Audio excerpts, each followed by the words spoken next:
Todd here, and welcome to the very first episode of We March On. This is going to be a Southampton Foot Manager 2017 save. So I decided to do a second save alongside the Fearless Foxes.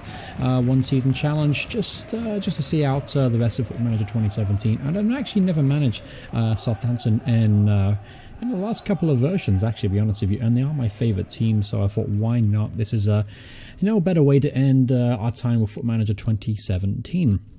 So it's going to be a classic kind of save, nothing really on the agenda. I just hope to get as far as I can with Southampton, maybe qualify for Europe, and maybe win a cup or two.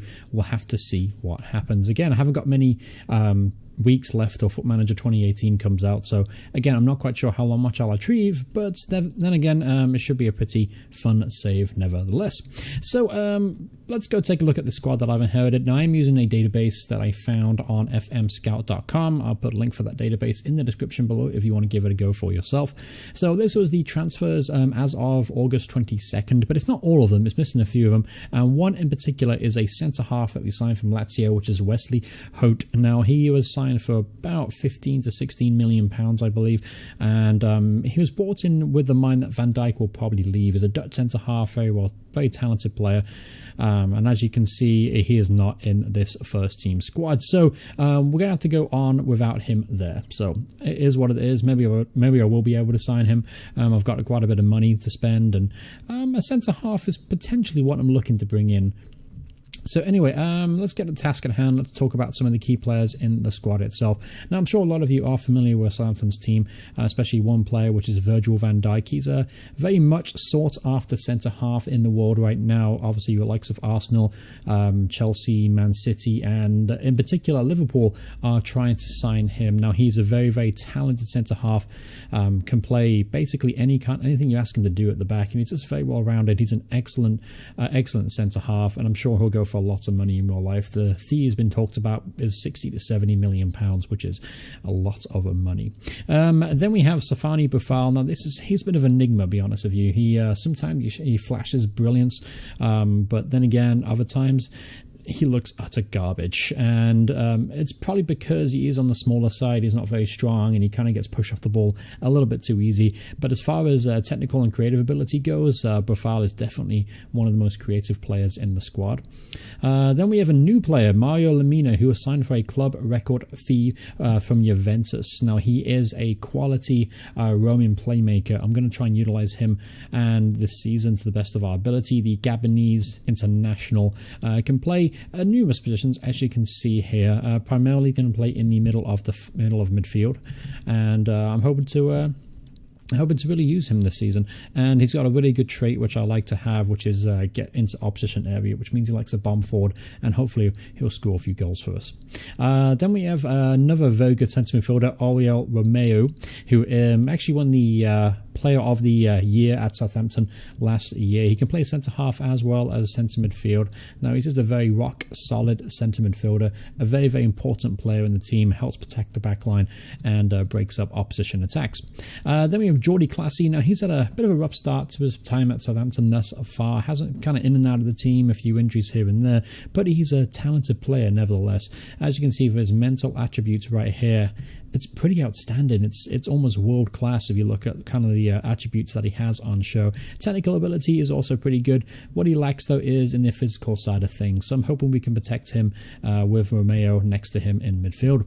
Now, up top, we kind of have two options really to talk about. It's going to be Manolo Gabbiadini, who had a rocket start to his time at Southampton last year. He kind of faded out after the injuries, unfortunately. But he is a talented striker nevertheless. I'm going to be using him in the complete forward role this season, and he might be partnered next to Charlie Austin. He's injured right now, which is not really much of a surprise. If you're a Southampton fan, you would understand the frustration with Charlie Austin, because when he's playing and when he's fit, he's a great striker, but that's the issue. He just can't stay fit, really. Then we have Dusan Tadic. Again, but kind of similar to Boufal a little bit. Sometimes he looks brilliant, other times he's a royal pain in the ass. Then we have Ryan Bertrand, a much sought-after left-back in the English football world right now. Very talented, 26 years old, can play centre-half naturally as well. Just a very good left-back, to be honest with you. Then we have Fraser Forster, a number 1 choice goalkeeper. The giant 6'7" goalkeeper signed a new deal in the summer. So we're going to have him around for another 5 years, hopefully. He's a good goalkeeper, makes a few mistakes here and there, but nevertheless, he's a big presence in goal, which is what I like to have. Right back, we got Cedric Soares, who is the Portuguese right wing back. Likes to bomb forward, gets the byline very well. Just a good attacking fullback. Crossing could be a little bit better. Strength could be a bit better, but a very good right back nevertheless. Then we have Maya Yoshida, who right now is our second choice centre-half right now. He's a pretty good cover centre-half, to be honest with you. Really good acceleration, decent strength, 6'2". Positioning could be a little bit better for a cover centre-half, but nevertheless, a pretty good partner for Van Dijk. I will be looking to maybe bring in another centre-half as well, just in case we sell Van Dijk. That's one of the first things I have to address, obviously, because he might want to move on, and no doubt I'm going to get a lot of big offers come in, so we'll have to see what happens there. Other players to talk about, we have Nathan Redmond. Obviously, he's a very, very pacey, out-and-out winger. Scored some absolute cracking goals for Saints last season, and his time in Norwich as well. Super talented. Hope we get the best of him this season. Then we have James Ward-Prowse, a young English prodigy. Can play centre midfield, obviously, and can play out wide right if needed as well. Primarily used for his set pieces in the Southampton first team. Good player. I'd like to see a bit more from him this season, though. And Stephen Davis is the other guy we can talk about real quick. Industrious centre midfielder, bought on a free transfer from Rangers a few seasons ago, and he's been an amazing signing for the club. Definitely turned into a bit of a club legend. So anyway, that pretty much wraps up the summary for the first team. Take a look at the tactics. Now I'm thinking about playing this kind of formation, a kind of a 4-3-3 formation with 2 wingers out wide. Tadic is going to play that inside forward role, and then Redmond's going to play a bit more of a traditional winger. Bertrand, I'm asking him to get up and down the flank because I know he's capable of doing so. And then Suarez, Cedric, I should say, he's going to be playing again maybe that fullback attacking role if needed. Obviously, if we need to attack in the second half, we can move him to a bit more of an attacking role and then switch Bertrand back to support. Either or, I do have options, which is good. Centre midfield, because we have so many good quality centre midfielders, I want to play 3 in the middle of the park, and that is how we're going to start out with Romeo, Classy, and Lamina. Now, obviously, we have 2 quality creative midfielders alongside Romeo, who's just going to sit there in front of the back line and help protect Van Dijk and right now Yoshida.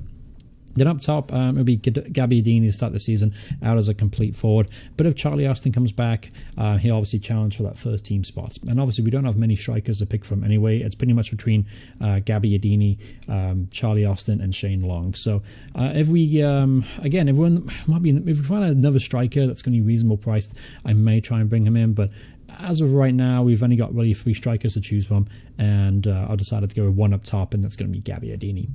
But anyway, I'll talk about the preseason real quick. I wasn't in charge for any of these. I've actually skipped forward to the this date in the the FM timeline, which is 31st of July. I didn't play any of these, so I don't know how well the team did. Obviously, we did pretty well, as you would expect.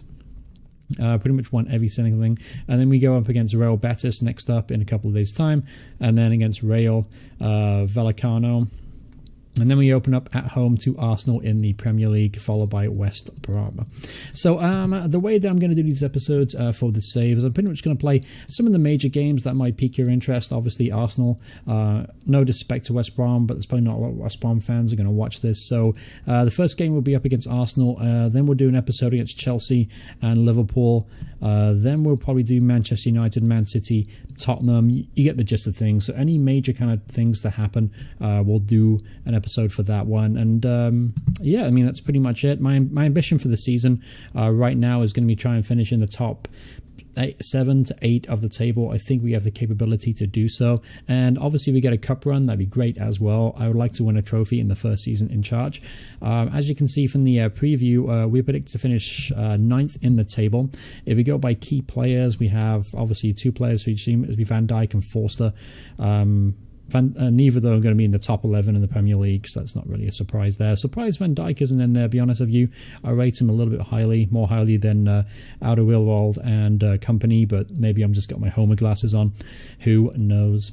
Let's talk about some of what I have to spend. I got £38.76 million to spend. That's a lot of money, and obviously a wage budget of 247. So I'm going to be looking to bring in some quality players in, maybe get a couple in. I've already got in mind on who I'm looking at right now, and I'm not going to spoil it for you. That's going to be in the next episode. We'll just have to see if we can bring that individual in. But thank you guys so much for watching this introduction video. Again, just a introduction really to the series itself. Hope you guys will enjoy this series. If you're going to enjoy it, please remember to hit subscribe and turn the notifications on, and you know when the next episode is updated. I'm going to try to do these episodes daily if possible to go alongside the Fearless Foxes challenge. And if you haven't seen that video, make sure you check it out. I'm doing a Foot Manager 2018 giveaway for that save, so make sure you watch the first episode of that if you want to get involved. But thank you guys so much for watching, and I'll see you all in the next part. Goodbye, everyone. Goodbye.